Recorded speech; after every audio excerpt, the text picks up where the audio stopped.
Good morning, everyone, and good afternoon to good early afternoon to our colleagues who are joining us on the East Coast. This is Frank Harris III. I'm one of the co-directors of the Community College Equity Assessment Lab, and I'm joined by my colleague here, Dr. Marissa Vasquez, who is our associate director, and we are both very happy and excited to present this webinar on ensuring equitable outcomes for community college student athletes.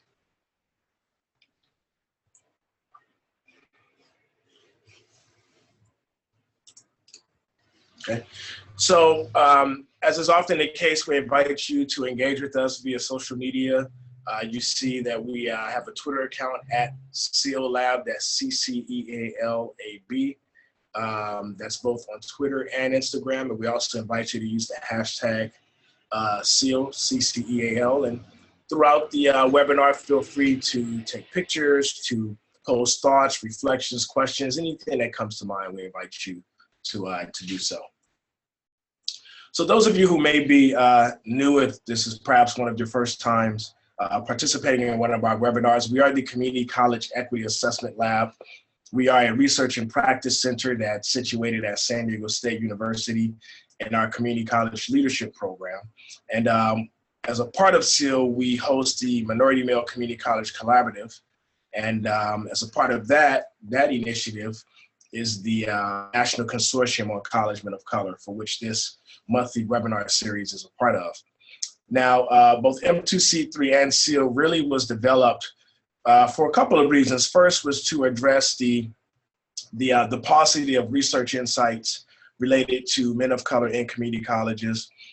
Many of us who are participating in this webinar may understand and recognize that when it comes to post-secondary access and success for men of color, the community college is really a critical pathway in their process. So we think it's critically important that we're really engaged in a very intentional way in looking at community colleges, the capacities that within community college to serve men of color, and a range of other issues, because it's such an important pathway for these students.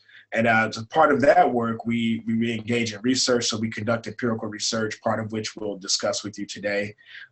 We also do some training. So we have many partnerships with colleges across the country where we conduct assessments and we do training, professional development work. So that's a little bit about SEAL and M2C3. Of course, we have a very fortunate to have a very talented group of researchers who are part of and support the work that we do. All of them are listed here. I won't read them all, but they play a real critical role in our work, and we're excited and fortunate to have them be a part of what we do. Also, as I mentioned maybe 2 slides ago, that assessment is a core activity in SEAL. As a part of that, we've developed some assessment tools that are specific to students of color, men of color in particular in community colleges. The CCSM, which used to be called the Community College Survey of Men, we've actually expanded it to the Community College Success Measure, because we don't just collect data from men and using that tool. But it's essentially an institutional level needs assessment that allows us in our partnerships with colleges to identify the areas where students have the most pressing needs and concerns, right, related to equity and success. And that data is collected and it's used to inform professional development. It's used to inform interventions that are enacted for men of color, strategic planning or institutional planning in some places. So, and actually the data that will present, a core component of today's webinar will be data that were derived from the CCSM. We also have the Community College Student Success Inventory, and this is a tool that's used really for institutions that are at the very beginning of conversations around equity and student success. So it's essentially has six areas that the published research and literature on student success in community colleges has identified as critical areas. Those being financial aid, early alert systems, institutional research, counseling and advising, teaching and learning, and minority male initiatives for colleges that host an MMI to support men of color. And within each area, we've identified a set of indicators. So indicators ranging, say, from 5 to as many as 20 in some areas that colleges can look at and start to have some intentional conversations around readiness and their capacity within each area to facilitate student success. And then the last tool is our faculty survey, the Community College Instructional Development Inventory, which essentially allows us to collect and gather insights from faculty to inform professional development and other areas and other initiatives that are enacted to support equity and success efforts within community colleges. We have fortunate to have our work supported by a great group of professionals who make up our advisory board. They're all listed here. Again, I won't read them, but we are incredibly grateful and gracious for the support that they provide us. We also have several affiliate partners who provide us advice and counsel and support as well. Achieving the Dream, Community College League of California, the African American Male Education Network and Development, the Association of Community College Trustees, and the National Association of Diversity Officers in Higher Education. Grateful and appreciative of their support, as well as the support from some of our key funders, the Marcus Foster Education Institute, the College Futures Foundation, and RISE for Boys and Men of Color. That's Research, Interventions, Strategies, and Evaluation for Boys and Men of Color. We do have 2 more webinars that will be occurring before the end of the academic year. The next, actually 3 more, pardon me. The next one will occur next month. It's going to focus on some work we've been doing around food and housing insecurity. So that's one that you definitely want to look at. And then Dr. Vasquez is going to be leading one in April on the role of women in supporting Latino men in community college. Again, some insights that she's developed from a qualitative research project that she's been leading over the past year. So I'm sure to have some important things there as well. And then our last webinar is actually going to be an information session. Again, it's going to circle back to this issue related to student athletes. It's going to be led by our colleagues, 2 colleagues at Arkansas State University, Dr. Derek Moore and Jurger Pope. Again, we have gotten a lot of questions throughout the year about how do we support male student athletes, recognizing that men of color comprise of, many campuses comprise a critical mass of the student athlete population. So we've been getting a lot of questions about how to best serve this population. It also came up as one of the salient themes in last year's working group meeting. So we thought it was really important that we really hammer this topic and get some deep traction on this topic. I also want to remind and encourage everyone that we have our annual working group meeting that's coming up this June. It's going to be June 8th and 9th. We have a fantastic keynote speaker, Dr. Ebony Zamani Galler, who's a professor at the University of Illinois in Urbana-Champaign, Illinois, pardon me. Prior to the working group meeting, we're going to actually have a 1-day pre-institute that's going to focus on professional development for minority male initiatives. So if you're at a college that hosts a minority male initiative, it's going to be an opportunity to come and spend the day looking at data, looking at some of the outcomes of your program, talk about strategic planning, talk about aligning these programs with larger campus initiatives.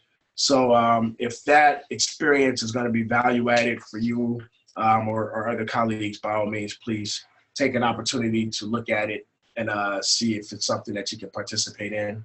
I already mentioned that our working group meeting is coming up.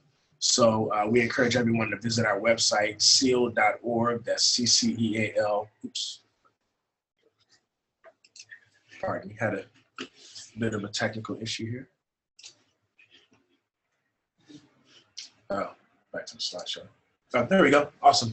So yeah, visit our website, ceal.org, to go ahead and register for the working group.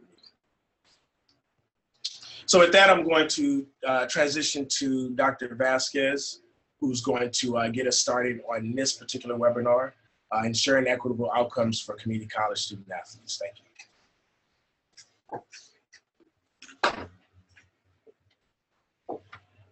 All right, thank you, Frank. Good morning, everyone, and again, good afternoon, almost afternoon, to folks and our other partners, other side of the world. So the title of today's webinar is Ensuring Equitable Outcomes for Community College Student Athletes. And as my colleague mentioned, this was a topic that that came up during our working group meeting as a population that was of interest for our partners to learn a little bit more about, in particular with the work that we're doing here at SEAL.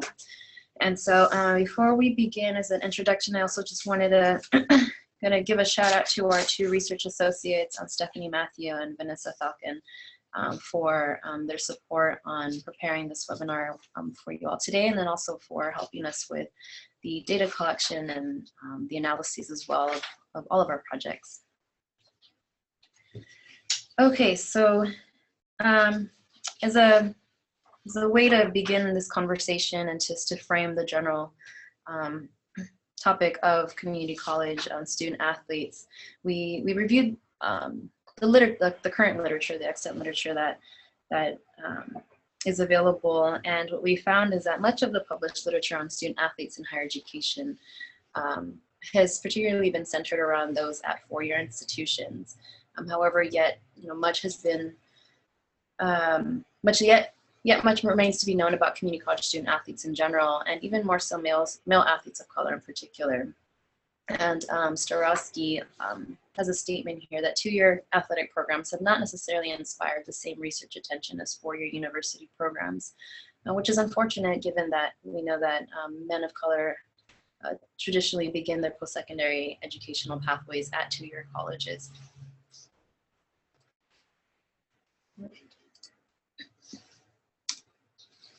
So what we did find with regards to the literature on community college community college student athletes was that in general, the literature used this deficit perspective and deficit framework to talk about student athletes. In particular, the literature indicated that student athletes were underachieving many times.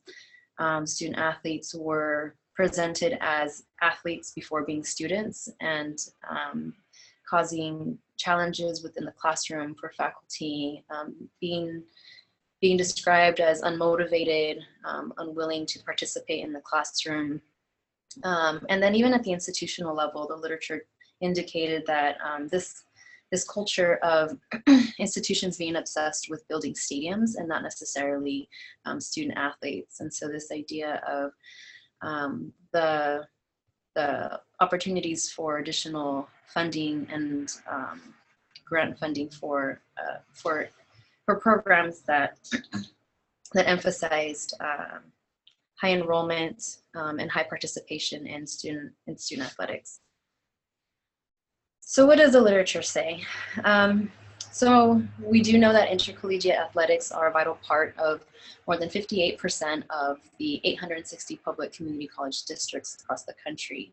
And in our review of the literature, we found that there were 4 areas of particular concern that scholars had indicated with regards to athletics at two-year colleges.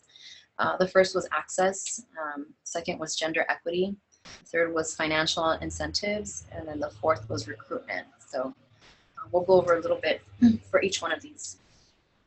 So with regards to gender equity, the scholars have found that many more men than women participate across all college-sponsored sports.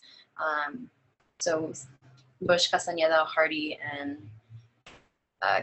Katsinas found that 63% of men versus 37% of women are represented in all college-sponsored sports at the two-year college level. And we also found some literature that really emphasized the importance of Title IX compliance and trying to adhere to the gender equity and maintaining gender equitable outcomes for student athletes. However, Starowski also notes that given all the literature and the research on student athletes, there has been no clear evidence that two-year institutions have been successful in meeting Title IX compliance. So for example, although there's been a higher female enrollment within community colleges, we still find lower participation rates in athletics than their male peers. There's also literature to note that there's gender disparities even within and among athletic directors.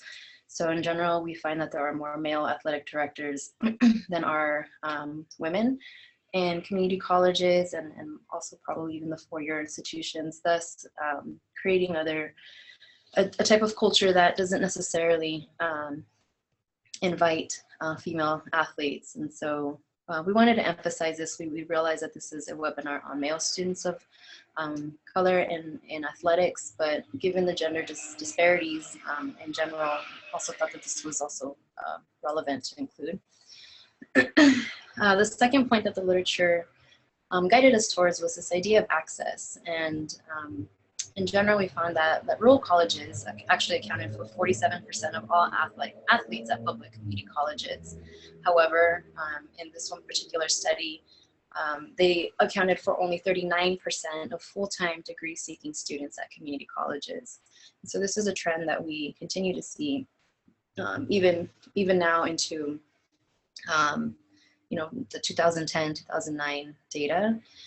And so there's this interesting conversation around access for student athletes at varying institutional types. And so there was this note that rural colleges tend to make the greatest commitment to intercollegiate athletics, for example, in student participation. So there was higher student participation in athletics within rural serving colleges. Generally, coaching salaries were higher at these institutions. There was also access to more head coaches, which also emphasized some of those gender disparities that we discussed previously. Rural colleges also tended to offer larger awards of athletically related student aid, and also had higher levels of competition that was sponsored by external partners. And so this idea of access even to student athletics or athletics for students within two-year colleges has been somewhat of a disadvantage to perhaps other students, perhaps other institutional types, for example, at suburban colleges or urban campuses as well. And then lastly, in regards to this idea of financial incentives and recruitment, in particular with regards to the type, like breaking it down by type of sport, we find that football is more than twice as expensive as the second-ranked men's sport or top-ranked women's sport. Athletic scholarships were part of a commercialized male athletic model that favored winning over education and opened the door for pressurized recruiting practices, academic fraud, and athlete exploitation. So this is definitely a significant concern, not just for student athletes at the two-year campuses, but also at four-year institutions. And so scholars have emphasized that there's also been issues of access to athletic scholarships for students at two-year colleges, in particular those in rural colleges that tend to emphasize athletics at their campuses. And then the last point here is that intercollegiate athletics is often used as a tool to attract and recruit first-time male student athletes across all two-year college types. And so in this study, not just looking at those campuses in the rural communities, but also rural, urban, suburban, small campuses, large campuses in general, first-time male student athlete. Their students were typically targeted for recruitment, which increased enrollment. But as we noted in the previous slides, higher enrollment doesn't necessarily, higher participation in athletics doesn't necessarily doesn't relate to higher enrollment of full-time students. So given this literature, there's still definitely much more to be said about athletics programs at two-year campuses and public campuses. This is definitely an area for continued research and future research that I know that our partners here and other scholars have taken taken as an area for future research. Okay, so with that, we like provide some kind of framework to who student athletes are within the community colleges, and from here we will turn it over to my colleague Frank, who will share with you some of the outcomes that we've identified from our community college success measure. And yes. All right. Thank you. Thank you, Dr. Vasquez. Okay.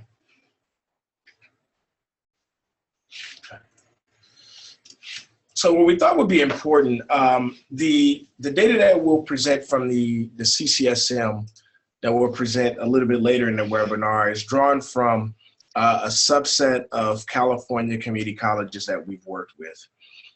So given that, we thought it was important to provide some larger context around how do student outcomes for student athletes, what do they look like throughout the state? So we pulled some data from the California Community College Chancellor's Office, starting with students who began community college in 2012 and looking at completion rates. And we see here, and essentially what we did was disaggregated this data. So that the very top row looks at the average for men and average for women. You see that it's 32% and 38% respectively among students who completed something, a degree or transfer within a 3-year time frame. We see that the average for men is just under a third, it's 32%, and for women it's just over a third. But then we also thought it was important to disaggregate these data by race and ethnicity, and highlighted in red are groups whose averages fell below the average for men and for women. And we see highlighted in red here, it's Black men and women, Latino men and women, and Asian men, where the completion rates for students in that cohort are lower than they are, for the average within that group. Another important indicator relates to transfer rates, again, of the cohort who entered in 2012. And, using the same type of framework, highlighted in red the groups whose rates were lower than the average, which was 13% and 13% for men and 12% for women. Again, those averages are actually, pretty low. But we see here that there's some groups whose averages are even lower than the average, notably Black women, Latino men and women, and Asian men and women.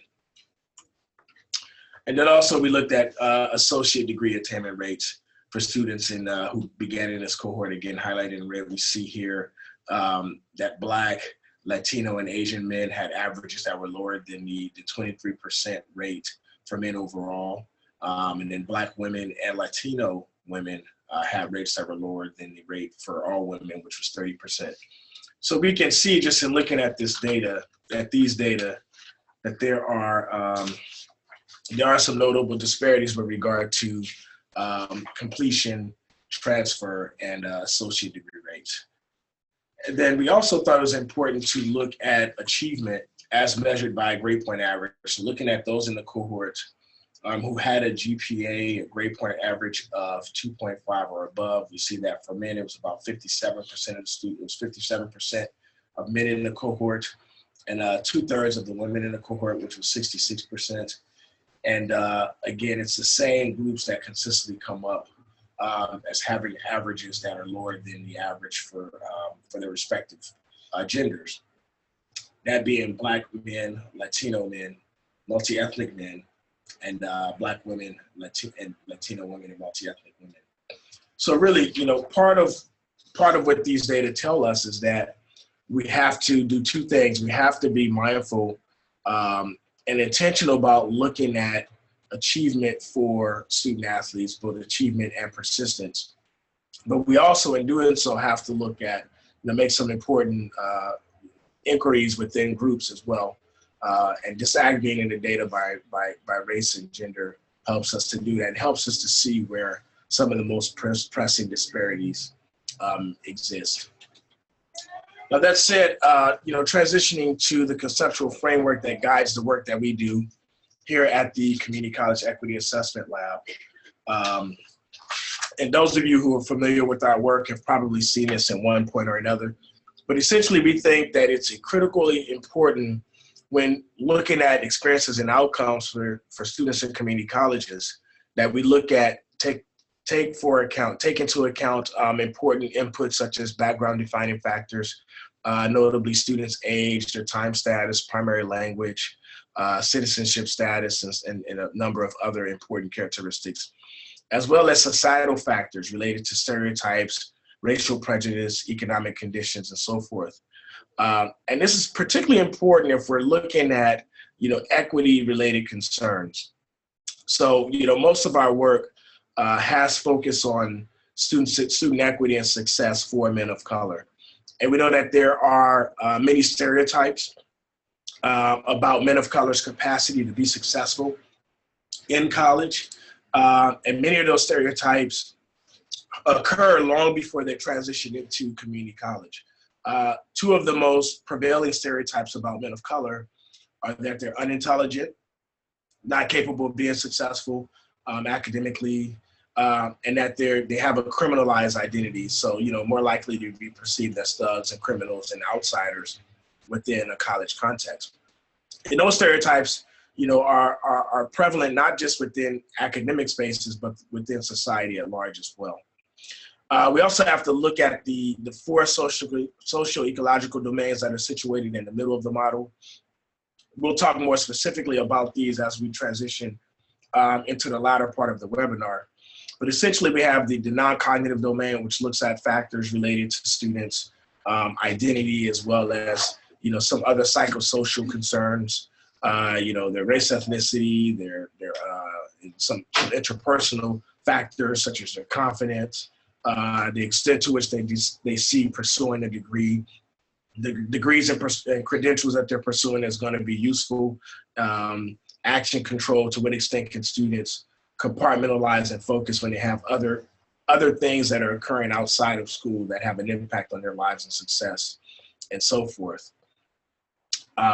We also have to look at the academic domain, which measures factors related, some of the traditional student success factors, such as their interactions with faculty, their use of academic services, which is going to come up a little bit later in this webinar, as well as to the extent to which they're committed to their current course of study. The environmental domain captures all the factors that are usually situated outside of the college environment, but has a real salient influence on students' experiences within college. Now, interestingly enough, these are the factors that we have probably the least amount of control over as educators, but it's often used as attributions for the reasons why students, underrepresented, underserved students, men of color, and so forth are not successful.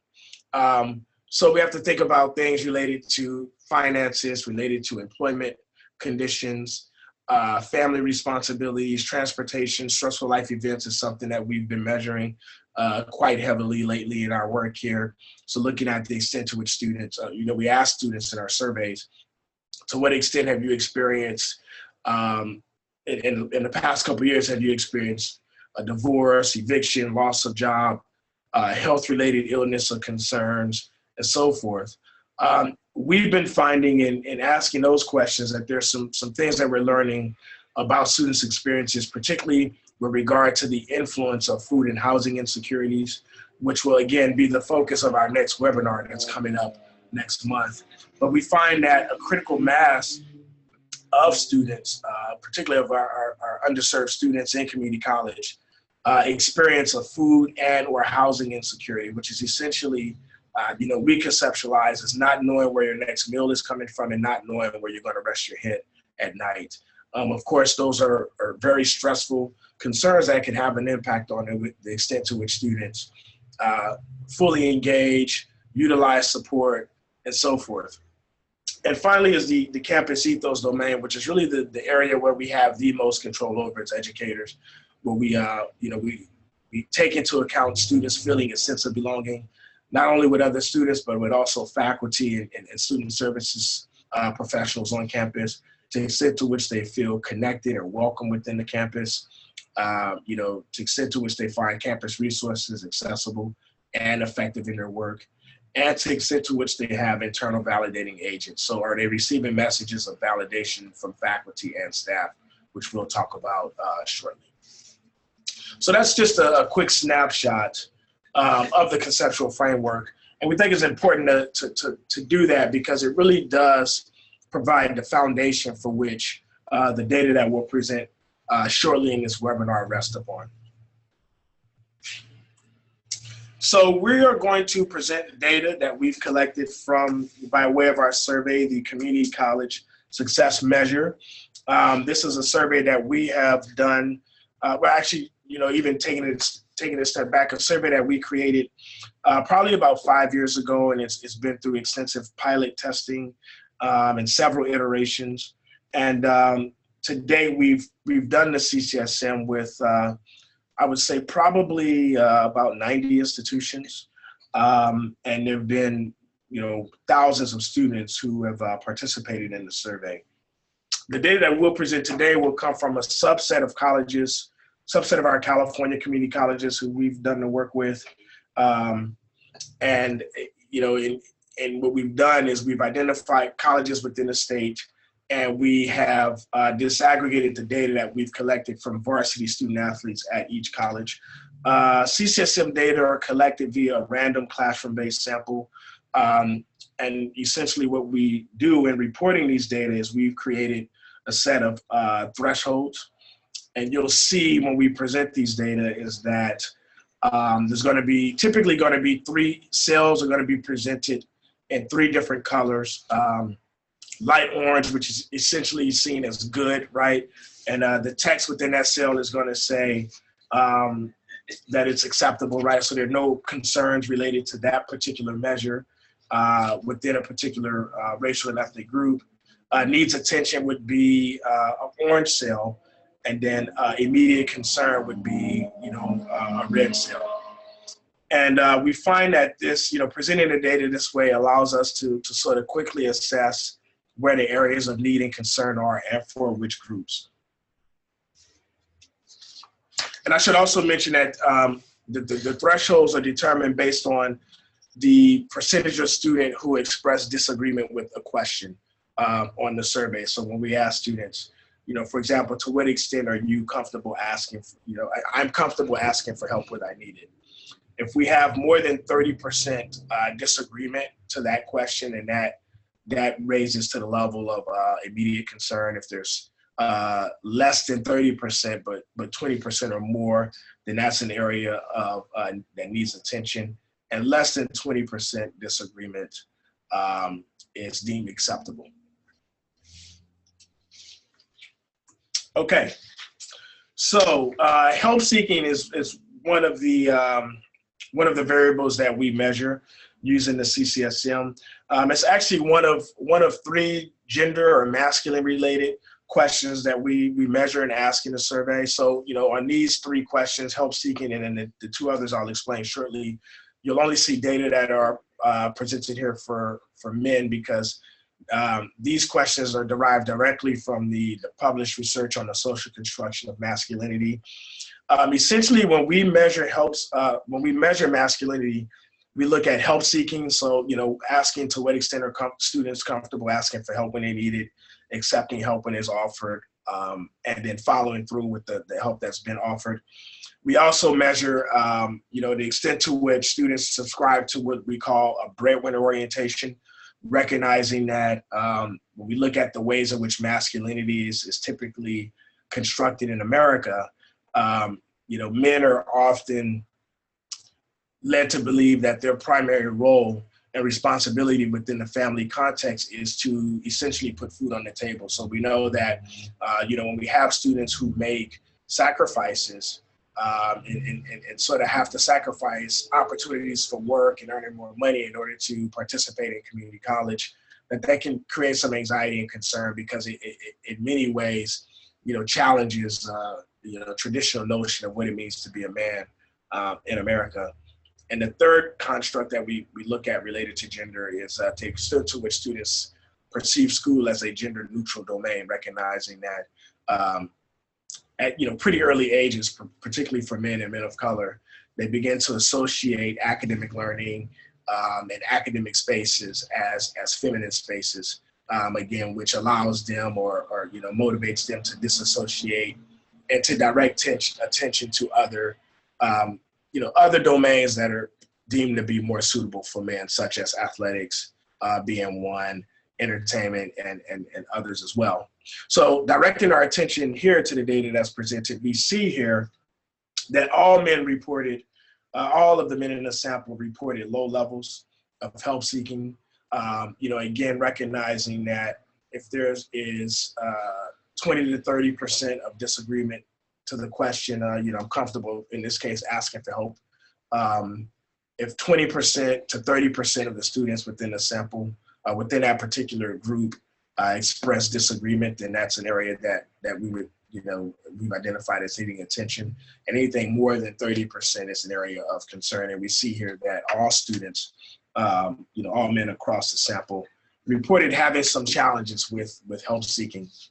And this should, really in sort of fast forwarding here, this should really signal us that we have to, when it comes to offering help and support, that we have to be incredibly intrusive, because we know that help seeking, is a barrier for these students, and that they're not necessarily going to be forthcoming in pursuing help and accepting help, even when they recognize that they have a need to do so. Self-efficacy is a construct that's situated in the non-cognitive domain of the conceptual model. And essentially what this construct helps us measure is the degree to which students are confident in their abilities to be successful. And it includes concepts such as, I have the ability to excel in college. I can understand difficult concepts.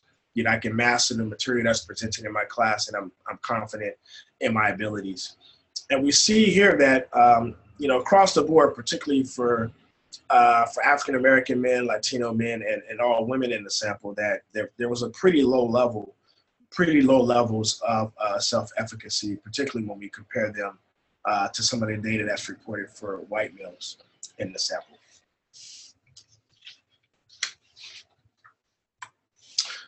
This next one comes, again, bringing us back to our discussion about looking at gender and masculinity. Again, this is the second of three questions or constructs that we measure with regard to masculinity, and the extent to which students perceive school as a gender neutral domain. And we see here that the data here are very positive. All of the students in the sample here really did not perceive school as this feminine space, which is often indicated in the published literature on gender and masculinity, that they saw that school was a place, and academia was a place that was suitable for them, and that they did not necessarily perceive that their identities as men were muted by being in this academic space. So, I would say that this is a positive outcome with regard to this population. We also know from our work and again, the published research on student success at community college, that the extent to which students perceive that they have relationships with faculty that are grounded in trust, mutual respect, and authentic care, that's an important indication or important predictor of the extent to which they'll engage within class, and ultimately their success. And then we see here that, again, across all of the groups that were sampled in this particular study, all the student athletes demonstrated pretty low perceptions of personal relationships with faculty across the board, including low perceptions about faculty knowing their academic goals, their life aspirations, and important things about their lives. We often say and often find in the work that we do, particularly in our qualitative work, that when students know that faculty know their name, right? As simple as my professors knows my name, that really helps to bridge or create an opportunity or space for a relationship to develop and form. But we see here that across the board, students indicated that their faculty really did not even know their name, right? Which which is an area of attention and concern, or should be an area of attention and concern for all of us. In our work, we also, again, looking at the campus ethos domain of the conceptual model. Staff validation measures the extent to which staff, so, it could be counseling staff, or counseling front desk or front counter staff. Essentially the extent to which staff convey messages of belonging and success for students. And we see here, across all our groups that were sampled, that student athletes demonstrated low perceptions of staff validation. Essentially what this means is that students are not getting messages from staff that convey to them that they have the ability to do the work, that they can be successful, and that they even belong at this institution. And I think we have to look at this outcome, and juxtapose it to one of the earlier findings that we presented related to student self-efficacy. And you can recall that pretty much all the students across the board had low levels of self-efficacy and feeling as though they weren't very confident in their abilities to be successful. So when we consider that, we have to think about the importance of receiving validation from staff, because we know that students have this, at least students in this sample had a pretty low level of reported self-efficacy.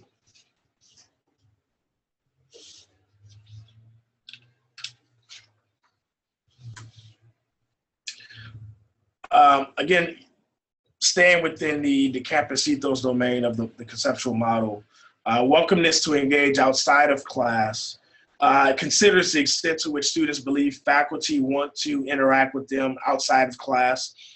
And this is important because we know that one of the critical predictors of student success is, the extent to which they have relationships with faculty, again, that are grounded in trust, mutual respect, and authentic care. And we know that oftentimes these relationships are formed by these informal interactions that occur between students and faculty, not during class, but outside of class. So when we ask students, at least in this sample, to what extent did perceive faculty as welcoming you to say hello outside of class, to talk about academic matters outside of class, to talk about non-academic matters outside of class, and to being encouraged to ask for academic support. We see here that the patterns are somewhat mixed. We see that white men in this sample perceived a higher level of engagement outside of class than, say, their African American peers, and women. Latino males also tended to fare a little bit better on this outcome than their African American male peers and women as well.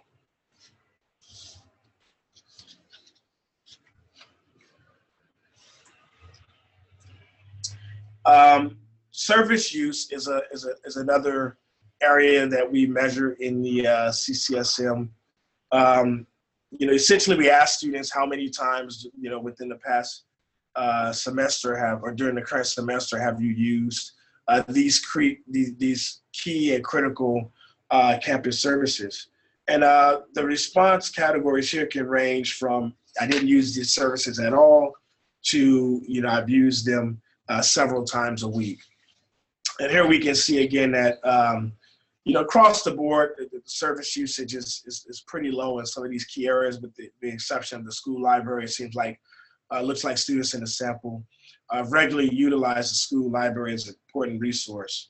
But in some other critical areas, particularly related to career counseling and transfer services and tutoring, that we see that the levels of usage are woefully low. So this again would be, if we were to make some suggestions around areas that might be targeted for intervention and development, these would be some key areas that we would point to as important starting points for further exploration. Now, we think it's not only important to ask students to what extent are using campus services, but also ask them to what extent do they perceive that the services that they're using are actually helpful and effective in helping them be successful. And we see here again, so, we ask students, reflecting on the services that you use on a regular basis, to what extent do they provide the help that you need? provide academic information, and to what extent is this service, critical to their success. And we see here that African-American males demonstrated lower perceptions of campus services as being, providing them with the help they need and with accurate information and compared to some of their other peers that are reported here as well. Interesting though, however, African-American men did have higher perceptions that the services that they did use were actually critical to their success. So that's an interesting pattern, to say the least.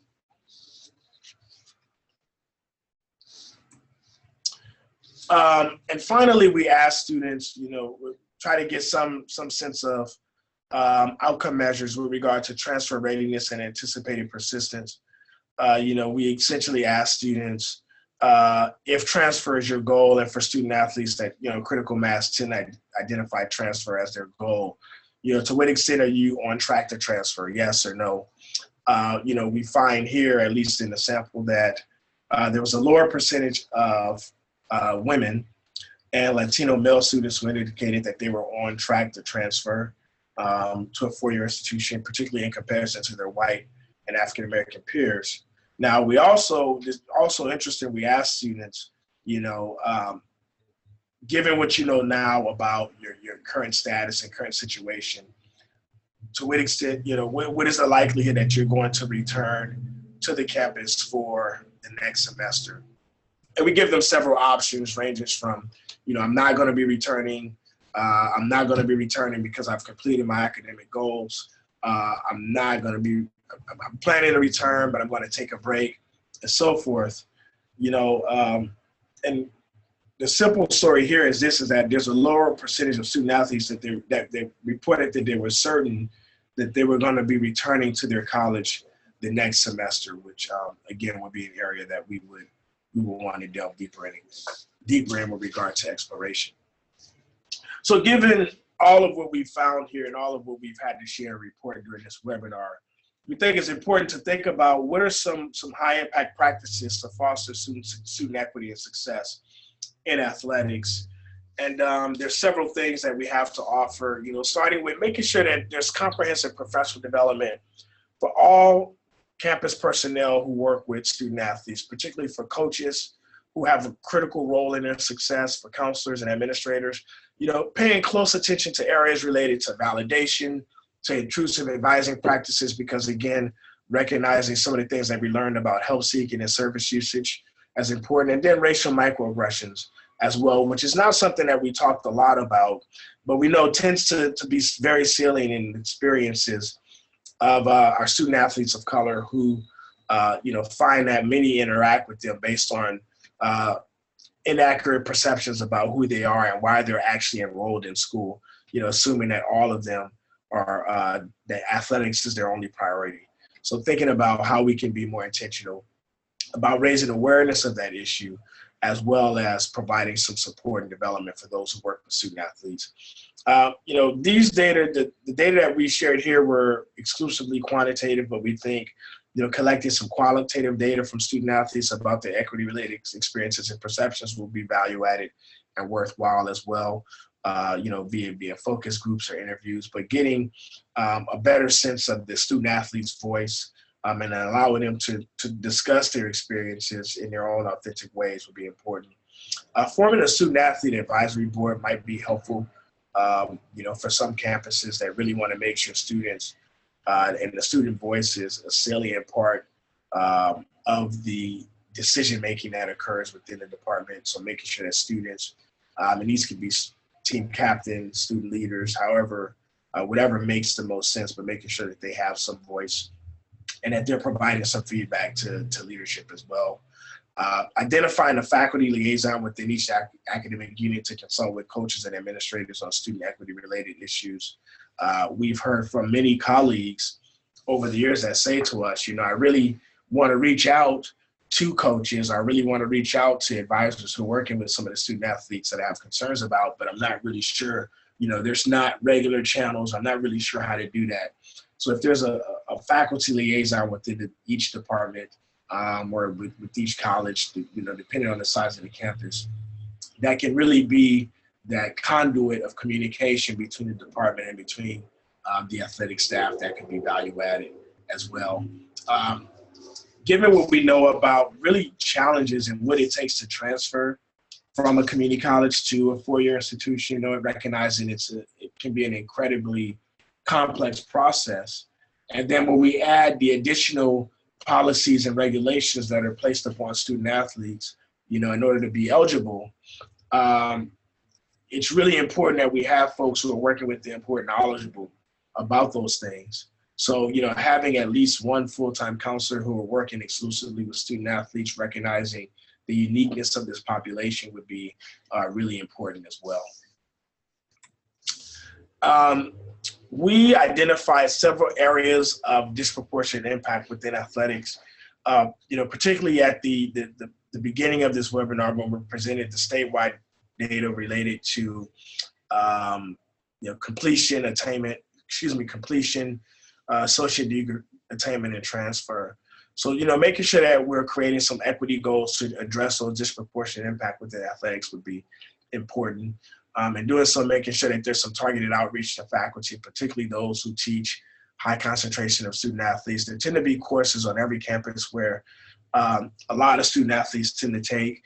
Part of it could be related to scheduling, when the class is offered and so forth. But if you know that there are faculty that, that teach classes that are regularly taken by student athletes, then making sure we're doing some targeted outreach to those colleagues so they really kind of understand what that experience is like, as well as, again, giving them, some conduits of communication to the department when we have concerns, about a critical mass of student athletes.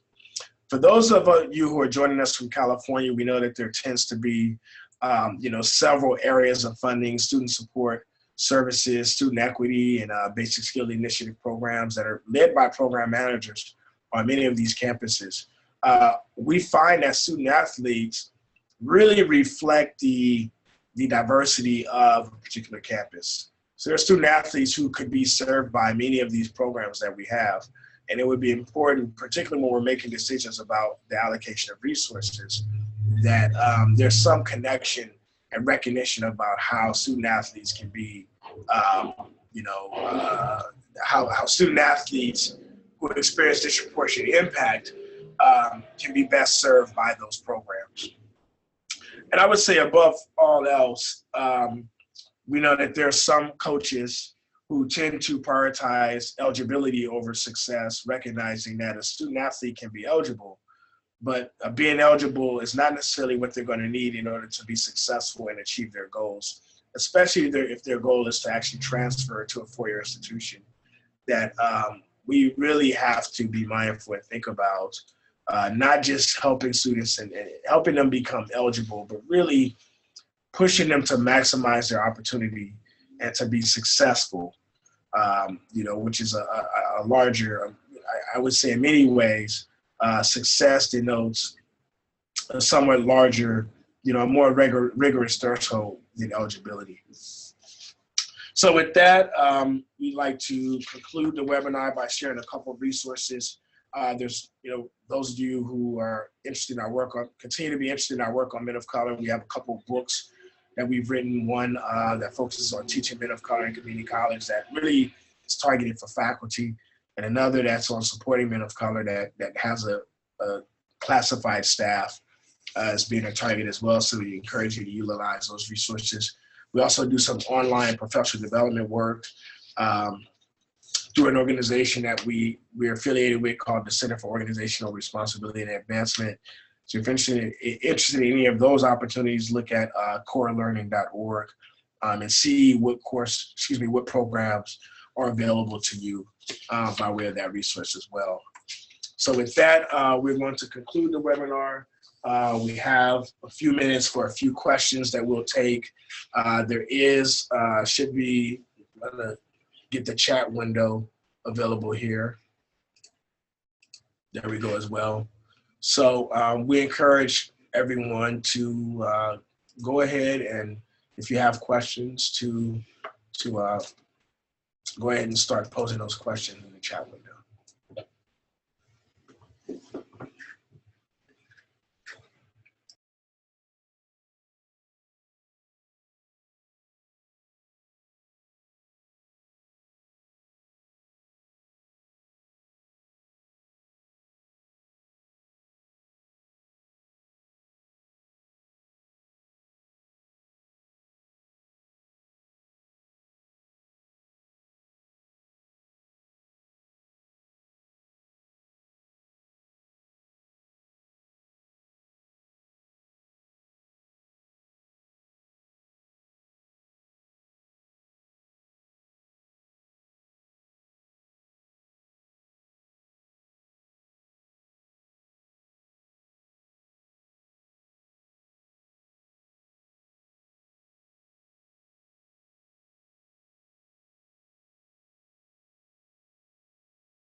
Okay, our first question, do we provide the handouts? So we typically don't provide, or we don't share the actual PowerPoint slides of the webinars. However, we do a video archive of each webinar that I would say would be posted on our website within the next week.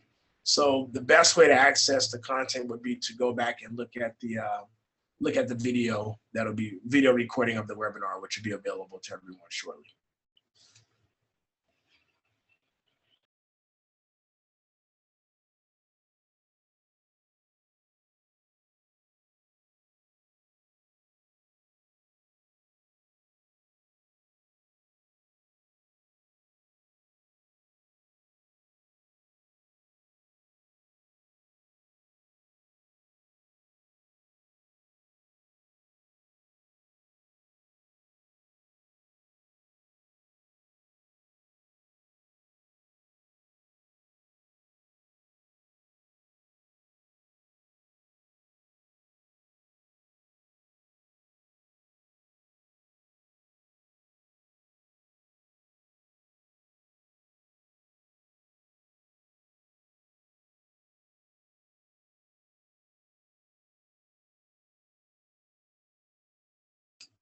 Okay, we had two questions posed. The first one, if one knows about certain deficits in the athletic department, in this case, for lack of support, disparities, or lack of equity, what are best practices to approaching this difficult conversation?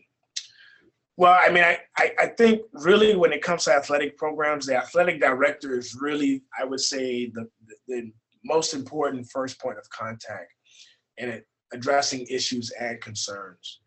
That could be, essentially it's having a meeting or a conversation and sharing what you know, and how you know what you know about the experiences or these deficits within their programs. It's also helpful, if at all possible, to have some type of data in order to frame this conversation.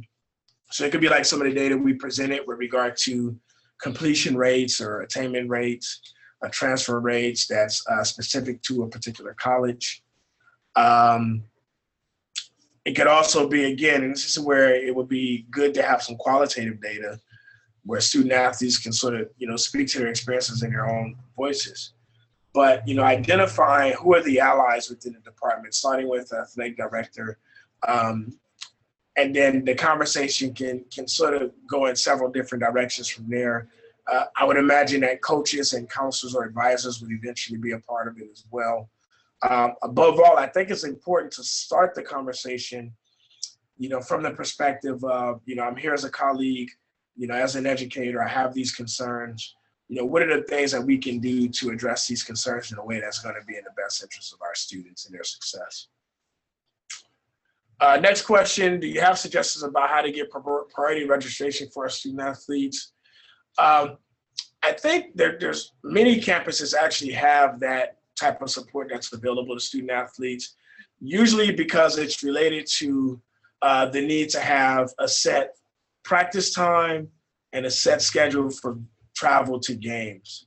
So I would imagine, and maybe I'm a bit naive here, but I think that would be something that most colleges would be willing to do. So really, it's probably starts with having a conversation with, I would say probably the vice president who oversees student services or whatever area enrollment or registration is a part of. Having a conversation there first, again, making sure that the athletic director is a part of the conversation, because that's that's going to be an important perspective here as well. Do we have any data on Native American student athletes? I work at a community college with a large lacrosse program with students for lacrosse from various nations.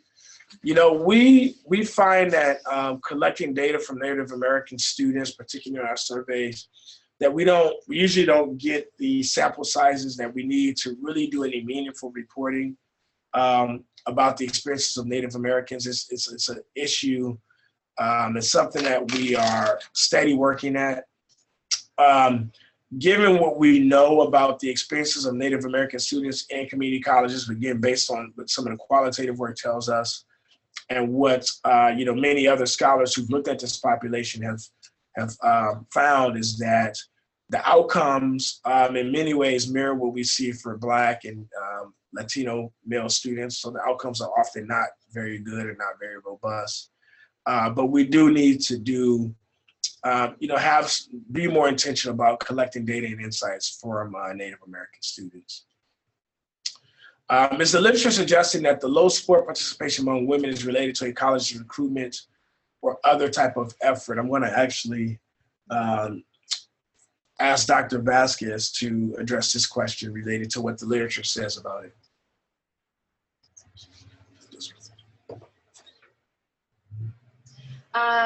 Yeah, so, I mean, again, the literature on student athletes in two-year colleges is limited, but in particular, there was about like two articles that talked about women, and I think it did have to do more so with the recruitment, particularly at rural colleges. There tended to be particular sports that were considered more of the, I want to say, the money makers, and so those tended not necessarily to have been women's sports. So sports like football, and then in non-rural colleges, basketball also tended to be the sport in which much of the recruitment efforts for a college was centered around. Some campuses with high Latino populations tended to recruit around men's soccer and sometimes some baseball, I believe it was. And so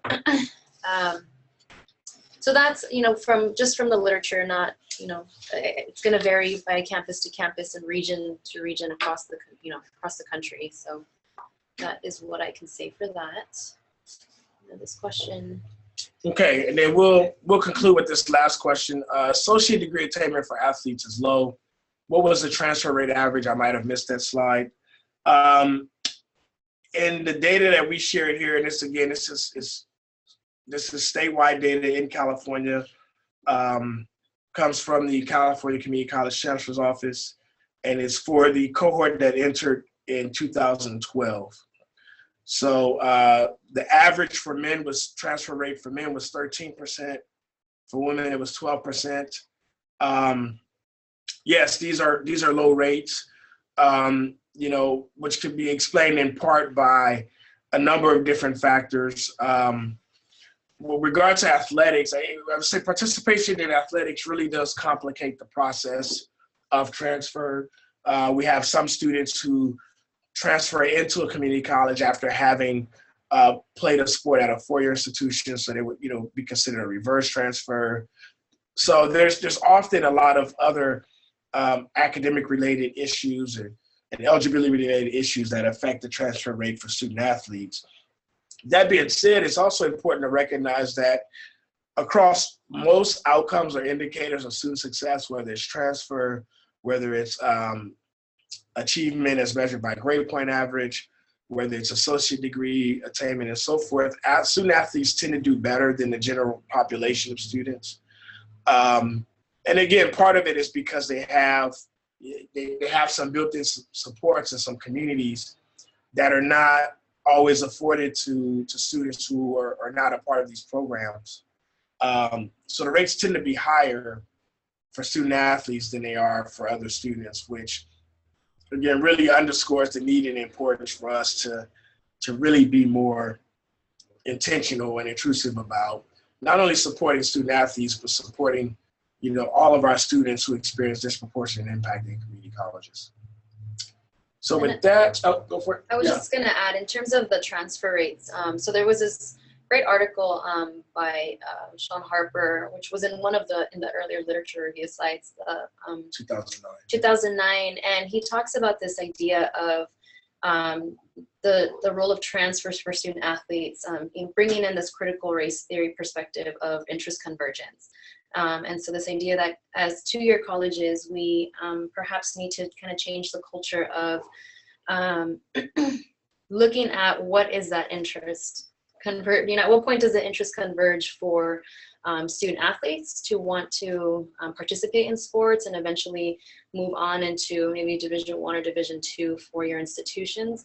Along with the institutions, these two-year campuses in their own role for basically promoting their athletic programs and to gain additional funding for sports and for students. And so I would definitely recommend picking up that article and reading it, because I think it does frame this issue around equitable outcomes for students, in particular students of color, men of color, even more so, given that we have two-year colleges that are recruiting colleges that are recruiting men of color who, in this particular article, indicate that for the most part, these athletes are interested in wanting to transfer and move on into D1 and even go professional.